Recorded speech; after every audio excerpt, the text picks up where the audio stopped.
there was a definitive line between the before and the after times of all the chaos and the madness that's happened in our modern world, culturally, at the end of the 2010s, it's this record, Norman fucking Rockwell by Lana Del Rey. It's her languid elegy to a disappearing America and a dissolving and completely reshaping culture.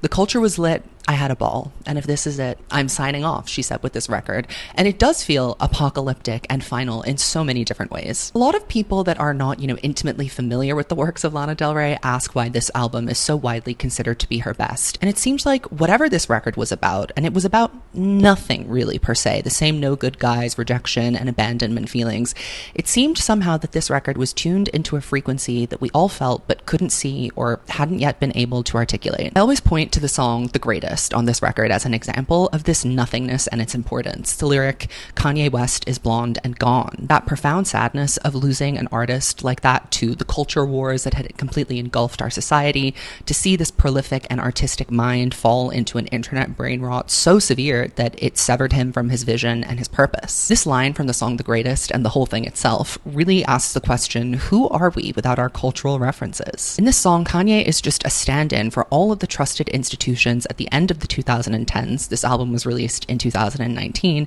that were disintegrating before our eyes. Dissolution of the monoculture, things that once seemed important or interesting to everyone, the Met Gala, the VMAs, all of these iconic pop culture things have just become viral moments that lose their crucial elusivity and intrigue. What do we lose when we don't have a monoculture anymore? An energetic plane that we all tune into and make sense of. We are kind of unmoored. It's hard to explain how Lana said all of this without actually saying what I just said, and I think that this record, to be fully understood, you had to kind of be present in the pop culture at that moment, living through it, to really understand what she means. There are certainly some techniques that she used when writing and creating this record to help reflect this kind of apocalyptic listlessness. Firstly, the painting of a soundscape, something that she kind of started doing with Lust for Life, but I think we see most clearly on Honeymoon, this idea of soundscaping. She pared back the production of that soundscaping and just focused on the storytelling. She zoomed in on the minutiae of daily life, on little moments that reflected symptoms of a wider climate and a bigger disease. Your poetry's bad and you blame the news, she laments of a no-good guy who only makes her suffer, but it's the kind of suffering that she's oddly addicted to, and can't really think of anything that would be better. Lana was such a present and a driving force of the 2010s monoculture, despite not really being a traditional hit maker, that her presence and impact was felt all around her in music. And so when she declared that this was the end of an era, she was having a clairvoyant moment, and she was totally right. NFR is also the end of one Lana Del Rey chapter and the beginning of another. It was a vibe check, a temperature check, and it really reminds me of this essay by Gia Tolentino called Instagram Face, which was this journalistic account of that very, you know exactly what I'm talking about when I say Instagram face. All of the Kar-Jenners have it. It's kind of a homogenous, constructed, racially ambiguous face that every famous person suddenly seemed to start having. We all knew that there was a thing called Instagram face, but Gia Tolentino named it and explained the phenomenon and went to plastic surgeons in Los Angeles to figure out what was going on. This is kind of a similar approach that Lana took to creating Norman fucking Rockwell. She knew there was a crucial vibe shift going on in the culture, and in this video, I'll explore how this vibe detector detected that vibe, how it shifted her career, and how it impacted her audience, and why it is ostensibly her best record to date.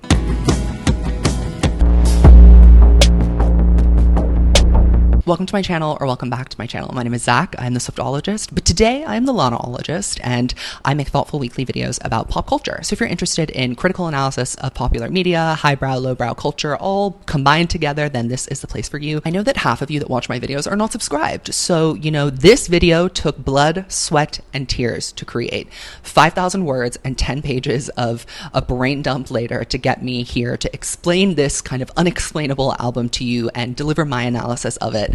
I would be really grateful if you would return the favor by hitting the subscribe button. If you're familiar with my video essays, then you know I like to set the scene. So let's set the scene, shall we? Let's talk about the moment in culture to which Norman fucking Rockwell emerged. 2018 and 2019 were kind of one of the most interesting years for pop music in that it continued the trend of pop becoming more porous, and our idea of what pop could possibly be was expanding. It was really open to things like global influences. I would also argue that 2019 was the first year that virality had a real influence influence and hand in breaking new stars and introducing new sounds to the mainstream. Lil Nas X and Old Town Road is a really good example of this. It was a deeply confusing entry into the market for the industry. Nobody quite knew how to categorize him or what he was doing. Is this pop? Is it hip hop? Is it country? He was a bit of a musical refugee, and I think what we learned in this year is the beautiful thing about pop is that it can be so many different kinds of things, and that's how we have him, Billie Eilish, Lizzo, and Ariana Grande dominating the charts this year.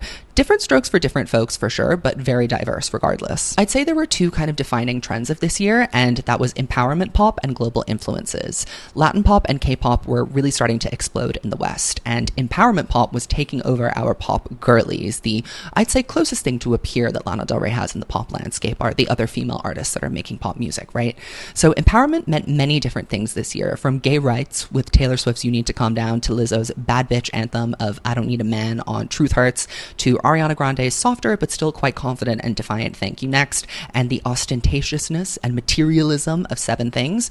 I guess we can view this shift towards a very kind of militant empowerment as a direct response to women feeling politically disempowered during the Trump administration. It really seemed at the time that draconian ideals were becoming more mainstream again. With the rise of far-right movements all across the globe, pop became decidedly very liberal. Many songs and records at this time were powered with a purpose to add to a cultural conversation that went beyond just music. But even still, amidst these two kind of dominant trends, global pop and empowerment pop that don't really seem connected to Lana at all, we see her inspiration very clearly in one of the big pop juggernauts of this year, Billie Eilish, who had a decidedly minimalistic, angsty girl, sad girl production and persona. What we also could see in the year of 2019 was that there wasn't really one star. The monoculture was hemorrhaging before our very eyes. It's kind of hard to tell who won this year. Our attention was split in so many different ways. Such an array of songs, artists, and moments became huge this year. It seemed that there was more room for everyone, but less room for a dominant figure. Even Taylor Swift, my queen, with Lover, was not able to cut through the noise and truly dominate. It came and went. So while all of this is going on, where is our vibe detector? Lana Del Rey, what is she doing? She was wrapping up the Lust for Life era, which was probably, I would think, the last heavily overproduced era that she will ever have. It was like she was giving the magic of Born to Die another try in all of its lavishness and excess. It really felt like a closed loop, with her smiling in front of a truck on the front cover and the title being a direct response to her first entrance into our consciousness. Lust for Life, to me, was an album that was kind of all over the place, very diverse stylistically. It was trying to be a lot of things at once. This folky songwriter energy that would crystallize much more clearly through Norman fucking Rockwell and beyond. She also kind of half-heartedly maintained that sad girl, bad girl, doomed vibe.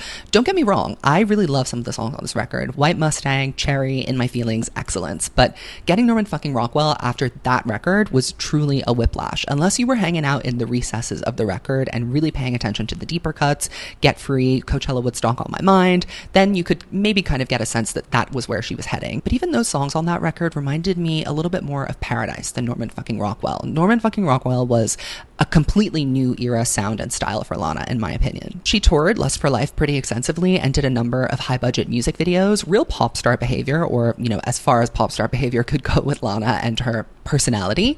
I think she was tired and searching for meaning after it was all over, and that's exactly what led us to her next album. Now that we've set the scene, let's talk about her creative process. I'll start with talking about her collaborators because I think that's what really facilitated the freewheeling, easy energy shift of this record. It was her first collaboration with Jack Antonoff, which was a game-changing link up for Lana. She recalls the first time that she met him, she thought he'd have a bunch of tracks ready to go, these huge pop numbers. He had just been working with Taylor Swift and Lorde, but instead he just started playing these chords for her, and she just started singing over them. And that's pretty much how they worked throughout the entire writing process, building these tracks up from very sensitive and intuitive piano ballads. And many of these songs stayed as they were originally conceived. And that's something that I really like about the way that Jack works with Lana, in that he lets her give this really gorgeous and authentic vocal performance and understands how to work with and process her voice better than anyone else who has produced her. When she was doing press for this record, Lana mentioned that when she wants to say something or make a statement on the culture, she needs to be fairly disconnected and removed from it, really in that observer, outsider looking in role. Jack, to her, from her point of view, was so plugged into what goes on, fueling my suspicion that he is a huge gossip, that she felt like all she needed to really understand about what was happening in the world beyond the studio was just catching the vibe, secondhand info from him, and most importantly, what she learned from her chaotic and tumultuous interpersonal relationships with men. Lana noted how musically talented Jack is and said that that was a huge draw of working with him. She said that he works with a lot of live instruments and they can sound so perfect that you may not even think that they were live. And she said that he can play almost anything, and she really appreciates the range of talent that he has. And I think her love of his ability to be so musical and instrumental really shines through on the production of this record, because it feels almost DIY, but like beautiful and high budgetly so. Her voice is so forward in the mix, and the instrumentals are so delicate and carefully balanced, even when synths and more modern sounds enter on songs like The Next Best American Record, which, okay, was not produced by Jack, California, and Cinnamon Girl. Something that both excites me and irritates me about Lana's creative process is she likes to reach back into the archives and add something old to something new when creating a new record. In my opinion, Blue Banisters was far too much of that. On Norman fucking Rockwell, however, we have California, a song she co-wrote with Zach Dawes, who she had a few years prior worked on a Little Rock Band as a side project. This inclusion is a pretty cool one, and it's also cool to see how ideas can percolate and simmer over the years, how something that appears in one era or one context might not be right. It could be a little bit ahead of its time. That's what happened with this song. Norman fucking Rockwell overall, though, sonically, I think can be described as a surf rock or a psychedelic classic rock album. Rick Knowles, her longtime collaborator, returns to offer production and writing on The Next Best American Record, Happiness is a Butterfly, one of my favorite songs, and Bartender. It's a fairly small circle of collaborators at the helm of this, which I think is what helps it feel so casual and intimate, as opposed to the kind of bombastic nature of Lust for Life before it. And calling the record Norman fucking Rockwell, it was going to be called Bird World originally, but Lana always has some sort of fuck-ass title in the back of her head, as opposed to the good one that she eventually ends up picking. But calling it Norman fucking Rockwell is really integral to what this record is and what it means. Norman Rockwell, if you don't know, was an American painter who was famous for creating these very emotive depictions of contemporary American life. And there was a huge nostalgia element to the works that he created. He wasn't taken seriously as an artistic talent in his time. He definitely benefited from the retrospective. He was kind of the underdog and is now suddenly such a celebrated painter. And I think Lana definitely thought of herself in a similar way when she was creating this record, and probably still thinks of herself like this. We see mentions of that kind of behavior and attitude coming up in the very poorly phrased Question for the Culture. It's funny and ironic how this album called Norman fucking Rockwell brought that critical respect and acclaim that she thought was so far removed and so far away from her directly into her lap, because this record went down a treat. Let's do a little timeline of the public events of this record, because as per usual, the rollout was messy. In January of 2018, she attends the Grammy Awards, and she says that she has a new track called Bartender that doesn't belong to any album yet. In February, during a San Diego show, she reveals a new song called Sylvia, inspired by Sylvia Plath. In March, she shares a video on Instagram of her singing Happiness is a Butterfly, and she describes it as a new song, so true. And then in May, an unknown song, later known as Bartender, is played in the background of her sister Chuck's Instagram story, and then she is seen to be linking up with Marina and Jack Antonoff, sparking collaboration rumors and speculations, releases Mariner's apartment complex, and confirms in an interview that an album's in the works. And then in September of 2018, in an interview with Zane Lowe, she premieres Venice Bitch and announces the album title as Norman fucking Rockwell with 11 tracks. And in December of 2018, she says in an Instagram live stream that the album is deeply introspective and done and mastered.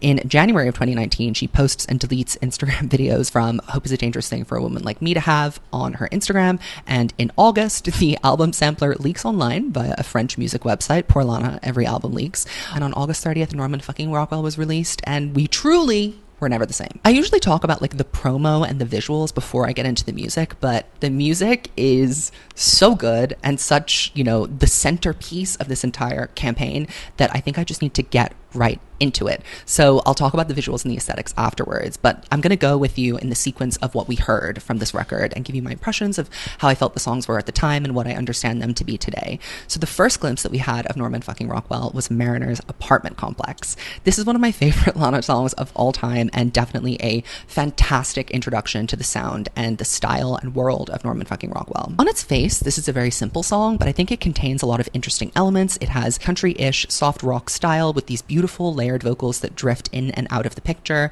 This song is really like gentle waves crashing on the sand at sunset. It's a sleepy, hazy, faithful, and stirring elegy to love, to loving someone back to life and being their support and staying true to them and to your love. Lana said she wrote this after a late night walk with her boyfriend, who said that he related to her because they were both sad and messed up, and she really was shocked by that and chafed at the allegation that she was sad and messed up. She, at that time, thought that she was doing pretty good, and he apparently got very upset with her because she said said that she was doing good. I can kind of see why, because if you think you built your connection with someone off of, being kind of depressed, then you find out the other person actually isn't depressed and you kind of projected that all onto them, kind of rocks your world, rocks the reality that you're reckoning with. And so this song Lana wrote as a reassurance to him. The beautiful line, catch a wave and take in the sweetness. You want this. You need this. Are you ready for it? She murmurs as the guitars distort and warble.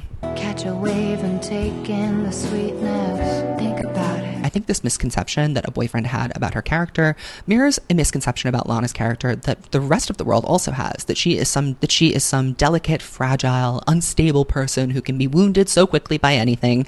And that's why I think the opening line of the song is so interesting and important. You took my sadness out of context at the Mariner's apartment complex. I ain't no candle in the wind. This is a callback to the song that Elton John sang at Princess Diana's funeral, Candle in the Wind, which is a moving portrait of a woman who was very much perceived as a victim of her own life and circumstances beyond her. I think here Lana is making it very clear that that is not her reality and that there is power and strength in her sadness and in her fluctuating moods. And this is a very important mission statement for this record and something that you'll see come up over and over again as we discuss the lyrics and the themes that are present throughout this album. The next song we heard was Venice Bitch, and the world was never the same. The world was never the same. Releasing a 10-minute song as the second single from your unreleased album is quite frankly insane. Lana said she had a lot of frustrating conversations with label executives who finally relented and gave up and said, whatever, just release your 10-minute song. And I think that Lana kind of really re-mainstreamed having ridiculously long songs. All Too Well 10 went #1 only a number of years later, and this song was eaten up.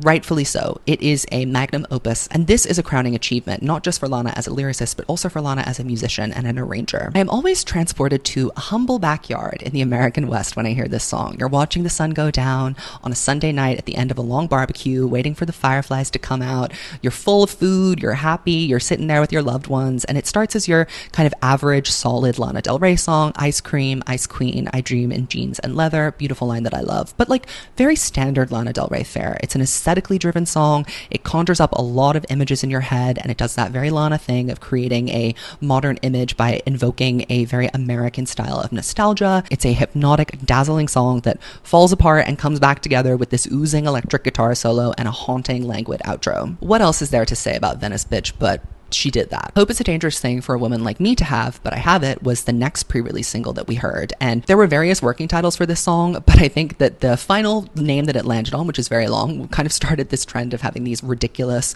rambling, ludicrous, over-the-top Lana descriptors as song titles. And this is a dense song, lyrically. Lana says it took her almost 3 years to construct it, and it was one of the 2 songs that she wrote in her first session with Jack. And he says that the way it stands on the record is basically a one-take live recording with no click track, which means that Lana was really just feeling the tempo and the mood of the chords and singing over them in a timing that felt right to her, which is why it does sound kind of improvised. Intentional, but certainly improvised. She wrote the song to address so many things about the way that Hollywood works, and I think she also expands on this in American Horror. If I told you I was essayed, would you believe me? Lana was coming from a place of the world is against me, but still I will manage to maintain and have hope. She directly chafes at the pageantry of pop music, and I think that this is somewhat of a response to the overproduced nature of Lust for Life, trying to replicate and mimic that Hollywood glamour that Born to Die so successfully created the first time around. Lana starts the song lyrically looking at Slim Aaron's photo book, who is a photographer that chronicled the glossy, glamorous lives of America's elite. Lana is deliberately setting herself apart from this echelon of people, positioning herself as she always does, as the outcast, the misunderstood, the weirdo. I can't get super into this song in this video because it is so deeply complex and it could have a whole video on its own. A lyrical highlight that I really enjoyed, however, I encourage you to familiarize yourself, but she was another troubled female author who met a very different end, so it's interesting and paradoxical to use her in a song about hope. The image of Lana roaring through an empty street in the middle of the night in a nightgown, just being crazy, wild, and free is an excellent one, very canonical. Don't ask if I'm happy, you know that I'm not, but at best I can say I'm not sad. I think that this speaks to Lana's general baseline mood, always being melancholic, which is a very writerly emotional disposition to have. She's neither happy nor sad most of the time, and I think that this is an interesting contrast to the more visceral and strong happiness that we have in Mariner's apartment complex, where she's so sure of herself and her love and her faith. There can be strength and power in weakness and vulnerability, and I think that's something that Lana says very clearly when she describes herself as a modern-day woman with a weak constitution, which is the idea that she tried very poorly to express in her infamous question for the culture. Amidst all the militant and relentless I'm a bad bitch anthems in the pop world at this very moment, Lana is finding strength in a less obvious and outwardly positive message. I can be so many different things at once, she says. I contain multitudes, and I derive my power from my complexity. And despite all of the challenges up against her and the character that the public has built for her kind of without her consent, she still has hope. Then we get her cover of Doing Time, which I didn't really care for much at first, but has certainly grown on me, and I love it as part of the album. Sublime, the band who originally wrote the song, are from Long Beach, California, and Lana's cover definitely has that beachy, relaxed, salt in my hair, seagulls on the horizon vibe. Her vocals are really good, and this song has enjoyed a TikTok renaissance. Right before the record drops, we get a double music video of her Fuck It, I Love You and The Greatest. Probably one of my least favorite songs on the record, and my most favorite song on the record as well. Fuck It, I Love You was ruined for me by a crazy roommate I had who just blasted it nonstop on some sort of psychotic loop, waking me up from my slumber every day, so I have negative associations, but it is a good song. It's the last number recorded for Norman, and this is what I would say to be our first approach lyrically on this record at the end times, this kind of apocalyptic California that is the undercurrent and the dark background of this record. I moved to California, but it's just a state of mind. It turns out everywhere you go, you take yourself, that's not a lie. There is a woozy repetitiveness to this song and its coda. California dreamin', got money on my mind, jazz in my veins, I'm running out of time. California has a kind of duality to it as a place. There is the serenity of perfection in the Golden State with a gorgeous climate, and then you have this behind the scenes kind of brutal reality of it being a unique rat race of its own. It's not similar to the Wall Street rat race, but it is its own kind of competitive landscape, and you're living in this climate and this land that is really inhospitable for human habitation. As a place, California always has a history of people coming to seek their fortune, from the gold rush onwards. But what if there's no gold left? What are you mining for? How do you dream in a place where all of the gold has run out? And that's the question that Lana seems to be asking about California and this world throughout the record. The Greatest is probably the most consequential song on this record, and maybe the crowning achievement of her entire career. It's our clearest proof of Lana as a sharp and excellent cultural commentator. I've spent some time already talking about this song. I've heard this song described as a surf rock torch song, and that feels very appropriate to me. And this is how it felt at the end of the 2010s. I think we were all tired and beleaguered by the cultural whiplash that we had been receiving. We started out this decade of poptimism in 2010 and 2011 with a very hopeful, neoliberal, and naive outlook on the future, and we ended it in this massive uncertainty with the world literally falling apart around us and the reality as we know it being changed. And Lana references a couple of things here that are very apocalyptic in nature. The meteor that almost hit Hawaii, the ferocious California wildfires that would only get worse and worse over time. Life on Mars ain't just a song, she says, referring to Elon Musk, and to show how ready we are to abandon this world and just go and create another, how wasteful that is. We didn't know that we had it all, she writes, nobody warns you before the fall, and she ends this song with, oh, the live stream's almost on. Truly, the song is so incredible, and the video also has another element of commentary that I'm going to explain later when I get into the visuals. So now we get into what I heard on album release day, the title track. I will never forget how it felt to hear this intro and that opening line. This song is magic, the most iconic album opener I've ever heard. Goddamn man child, you fucked me so good that I almost said I love you. To start an album with goddamn man-child, you fucked me so good that I almost said I love you. It's such a provocative thing to say, and she delivers it in such a sweet and off-the-cuff kind of casual cadence. It is genius. It is the most incredible way to disarm the listener and, destroy whatever connotations and impressions you have of Lana Del Rey before you listen to the song. This song is also crucially introducing the other way that Lana observes what's going on in the culture through her relationships with men. She's singing about her man, an artist who she thinks is quite good, who is just held back by being too in love with himself.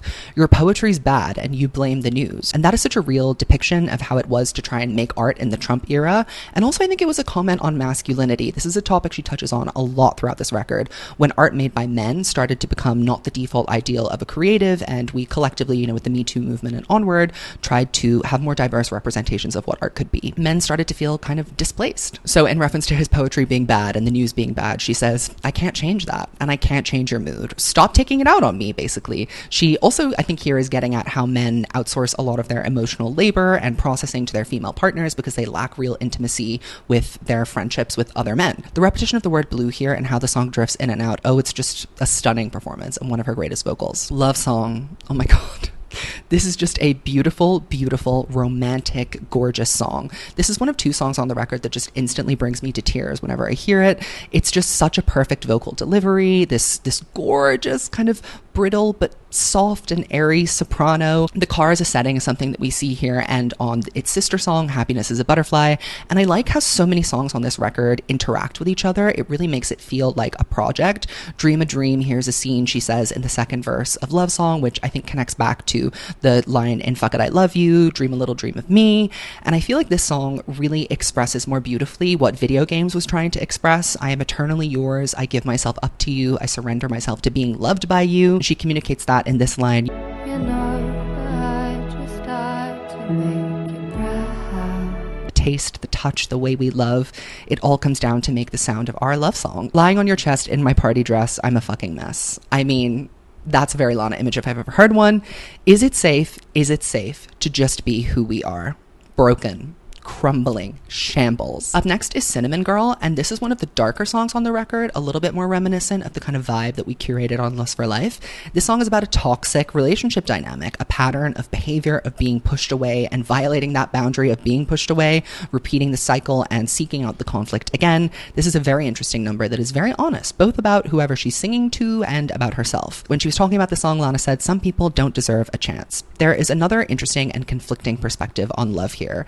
If you hold me without hurting me, you'll be the first who ever did. That's a really startling insight because technically that's everyone you meet until and if you find your forever person. Kind of a dark worldview to go through life thinking that everybody who holds you is eventually going to end up hurting you. How to Disappear. Now this is probably the darkest song on the record and one of the first ones that was recorded. It's very interesting that this song and Love Song were created in the same writing session. We're exploring this fatalistic impression of contemporary American society here. How to Disappear isn't about death or destruction. It's about slowly ceasing to exist.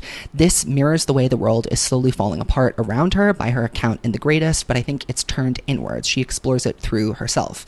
And it starts with her perspective. The waves are crashing in on her head. All of the guys tell me lies, but you don't. You just grab another beer and convince me that you're still here. She's not exactly thrilled to be kicking it with this guy. This is how to disappear, she says, into another person who's also disappearing into themselves because you can't stop and control fires that rage around you, the meteors that might hit Earth, the billionaires that want to ditch this planet and head to a Mars colony. We're just so small in the grand scheme of things. Then in the second verse, we return to what I interpret again as a commentary on the state of modern masculinity, how men seem increasingly listless and without direction. But I love that man like no one can. She says, he moves mountains and pounds them to the ground again. I watch the guys getting high as they fight for the things they hold dear, to forget the things they fear. This is how to disappear. The song starts very kind of minimalistic and depressing, but then soars into another sunny surf rock production, and it takes a bit of a hopeful turn. Years later, she says, I watch the skies getting light as I write, and I think about all those years, and I whisper in your ear, I'm always going to be right here. No one's going anywhere. She specifically mentions a move from New York to California as kind of the catalyst for change in this perspective, and I think it's so interesting how she portrays New York and California as such different kind of emotional tent poles in her life. New York is the past, and California is the present and the future. Then we have the song California, and this is a song about a missed connection. She hasn't paid enough attention or done her due diligence investigating why her romantic subject has both left her and left California altogether. I'll pick you up if you come back to America. Just hit me up. If you come back to California, we'll do whatever you want, she says. It's interesting how their love cannot exist outside of California. There's no kind of suggestion that Lana would be willing to travel out of it to reignite this connection. It's like the rest of the world doesn't exist, and love only counts if it's had in the golden state where everything is clearly falling apart, but falling apart in a more beautiful way than it is anywhere else. It's a stunning illusion. She's also referencing Joni Mitchell's song California here, which also posits California as the center of the universe, the drowsy home to which you always want to return and are scared to be gone from for too long. The next best American record. This was originally intended for Lust for Life, and you can kind of tell actually because the production is very similar to it. This one I feel like is great, but it lacks the depth that we find elsewhere on the album. It's a really good listen though, and a nice slight change of tempo and pace on the track list. There's a lot of Lana-isms here: Malibu, bathing suits, naming decades randomly, extreme nostalgia core. Then we have Bartender, and I think this actually might be a hot take, but this is really not my favorite song. It's probably the one I return to the least from Norman fucking Rockwell. That's just my take though. It's certainly a very immersive bit of storytelling. I just think it's more fictional than real, and I don't have much else to say about this song, but I know it's a favorite of hers because it's on the goddamn set list still. Happiness is a Butterfly. This is my mental breakdown song. This is maybe one of my favorite Lana Del Rey songs of all time, and also I think the most perfect encapsulation of Lana's temperament as an artist and as a person. She tries her very best to be happy, and she pursues all of the right things that might make her so, but there is something rather innate in her disposition which makes her not suited to being happy for a very long time, and that's kind of a torturous way to live. And I think that this is so heartbreakingly articulated in this song. Happiness is a butterfly. I try to catch it like every night. It escapes from my hands into moonlight. And the next line is so crazy good. If he's a serial killer, then what's the worst that can happen to a girl who's already hurt? I mean, I don't even want to try and explain or interpret what this song or this specific line means to her or to me, because, you know, some things are just so good that you don't want to break them down. You want to let them live, and I need to let this song live. But it is about seeking comfort in other people, which is a dynamic I think she was really fighting and trying to process throughout this album. Whew, okay, so that's the music all the way run through. Let me know what your favorite song from Norman fucking Rockwell is down below. I think there's kind of no wrong answers on this record. Let's get into the visuals. So the visuals for this record kind of depict two conflicting things going on with it thematically. There is the grand gesture that seeks to comment on the state of things, and also the deeply personal, small, intimate collection of musings. Those are kind of the two tensions that exist in this album. We get to see that tension visually in the contrast of the Fuck It I Love You and the Greatest music videos, and then all of those other, shall we say, DIY phone videos that she uses for her other music videos. I love how glamorous the big budget production Fuck It I Love You and the Greatest music video is. The cosmic sky in the background of her surfing, singing The Greatest on a literal ledge in a shipping port, the messaging of that port being a place that contributes to a lot of waste in this world, that makes it work as we know it, but also being a liminal space and a transitional space. So perfect for that song, and I'm so happy this song got a video. Venice Bitch and Mariners and Norman fucking Rockwell really are just random clips shot on her iPhone. Very Lana of her. The original artwork for Norman fucking Rockwell is really weird and not my favorite, and I think that her manager felt the same way about it, which is why she ended up doing something else, but it did become an Urban Outfitters exclusive. It's just too witchy for this extremely airy golden album.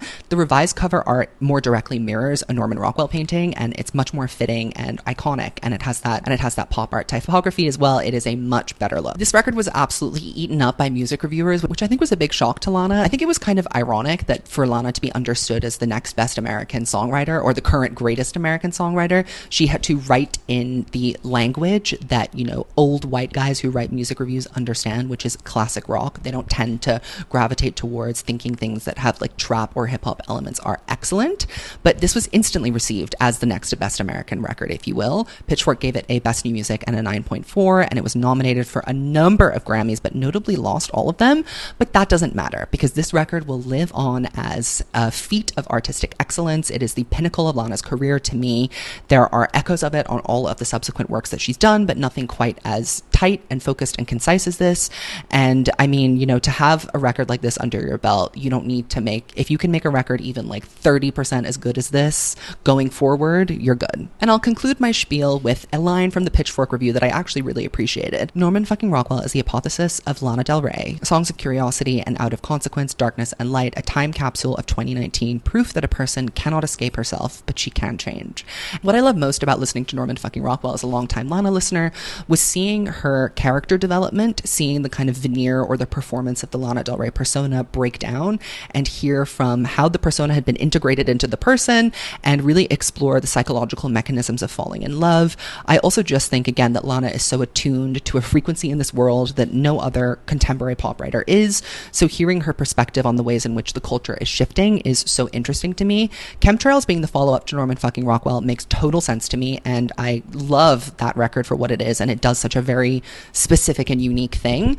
But, you know, following this record up was going to be hard regardless. So I'm kind of glad she did a little bit of a heel turn. She didn't try and replicate this again. A lot of people I know have talked about Tunnel being like on par with Norman fucking Rockwell, and I love Tunnel, don't get me wrong, but nothing is touching Norman so far. I'm sorry. It just really is such a statement. It's such a moment, and it is really like a message in a bottle. It's like a time capsule to unravel and to unfold, and it only becomes more true and more clairvoyant as time goes on, and I just am such a huge fan of this record. Let me know down below what you thought of this record, and if you like this video, I am, you know, back on my video essay grind. So what other topics, albums, artists do you need to see me talk about? I am here to take your suggestions, and thank you so much for watching. I will see you in my next video. Goodbye, lanaologists.